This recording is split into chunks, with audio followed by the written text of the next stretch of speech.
नमस्कार स्वामी भक्तांनो. श्री स्वामी समर्थ.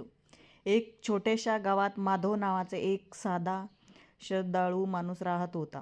आयुष्यात खूप संकट होती, नोकरी गेली होती, घरात आजारपण होतं आणि मन पूर्णपणे खचलेलं होतं. तरी एक गोष्ट त्याने कधीच सोडली नाही, श्री स्वामी समर्थावरची श्रद्धा.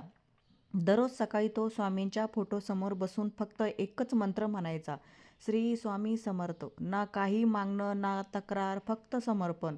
एक दिवस अत्यंत निराश अवस्थेत तो घराबाहेर पडला. मनात विचार, आता काहीच मार्ग नाही. चालता चालता तो एका जुन्या मंदिराजवळ आला. तिथे एक वृद्ध साधू बसलेले होते. चेहऱ्यावर विलक्षण तेज होतं. साधूंनी माधवकडे पाहिलं आणि म्हणाले, कशाला एवढं काळजी करतो? जो तुझ्या पाठीशी उभा आहे त्याला ओळख. माधव चकित झाला.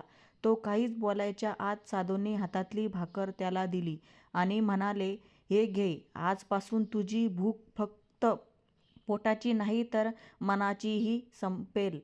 तेवढ्यात कोणीही हाक मारली.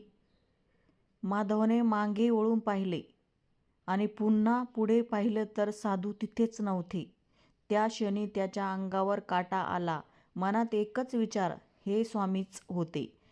त्या दिवसानंतर हळूहळू सगळं बदलून लागलं. अचानक नोकरीची संधी मिळाली, घरातलं आजार कमी झाला आणि सर्वात महत्त्वाचं, मन शांत झालं. माधव रोज म्हणायचा, स्वामी संकट दूर करत नाही, ते संकट सहन करण्याची शक्ती देतात. आजही तो प्रत्येकाला एकच सांगतो, स्वामीवर विश्वास ठेवा. ते दिसत नसले तरी प्रत्येक पावलावर तुमच्या सोबत असतात. बोला, श्री स्वामी समर्थ.